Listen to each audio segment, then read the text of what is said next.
The Agricultural Research Council has been certified the top employer for 2023. Only 6 other government entities have been certified with the top honour. The council says the award is a reflection of its commitment to its researchers. Now the work of those researchers is to ensure food security through research.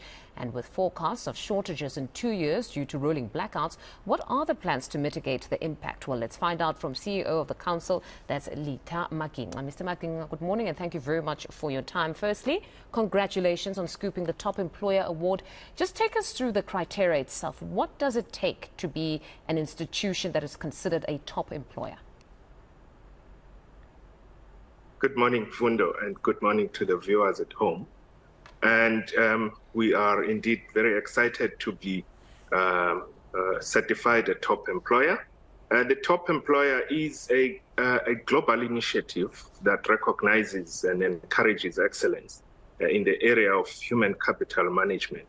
And we are in the company of some very big names and of course, with a handful of entities that have committed to create this kind of environment for their staff.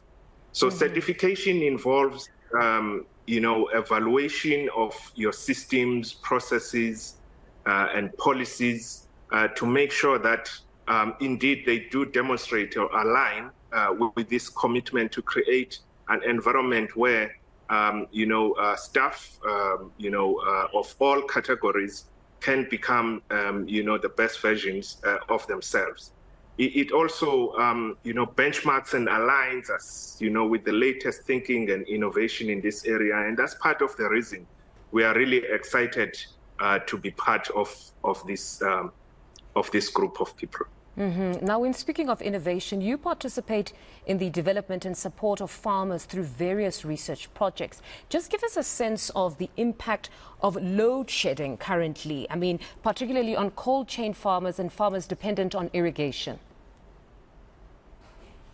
Yeah, thank you very much. I think that's an important, issue to deal with at this time. When we talk about load shedding, this is probably one of the elements that are not top of mind. But one of the significant threats to our food security currently is indeed the issue of load shedding, as most power-driven irrigation systems cannot be operated due to continued load shedding.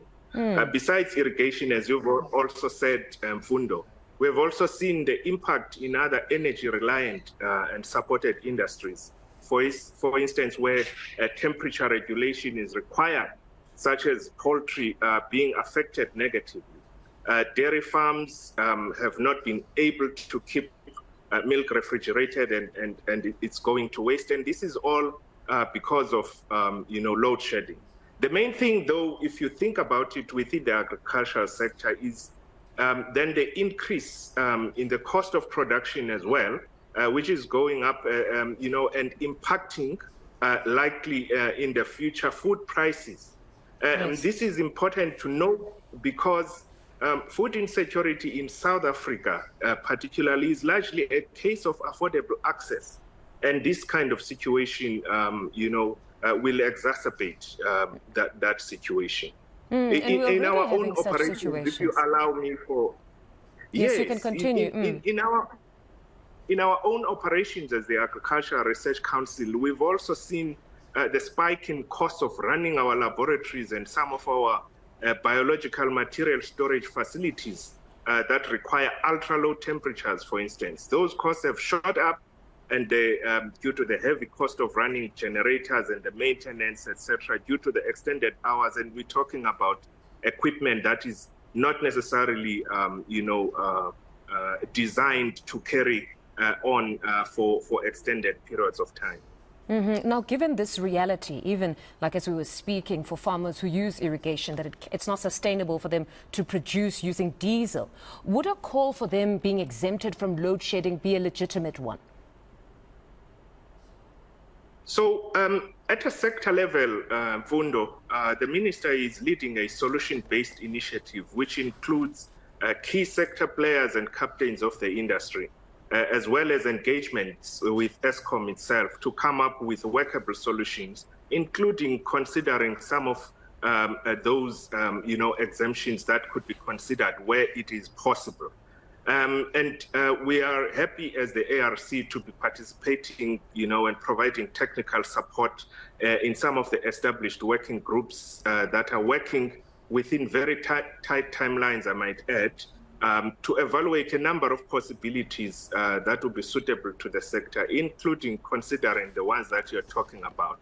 Beyond that, there is also, considering perhaps where we have high irrigation activity requirements, and maybe even considering whether we can develop some tailored, load shedding schedules where possible, considering the country's different production areas. And I think in the next couple of weeks, when we get feedback from these working groups, we are likely to have some kind of idea of what is workable, what is possible, because I think from the ESCOM perspective, I think they've given an indication what it is that they can and cannot do in this space. Mm-hmm. But meaning there's possibly a need for greater consultation with industry insofar as the load scheduling schedules are concerned in this instance. But then on the 18.65% increase, I mean, there's a lot of litigation currently. Most of those that have taken NERSA and ESCOM to court might get the way, they might not. But how much of an impact would that 18% have on this already struggling industry? It's going to be significant.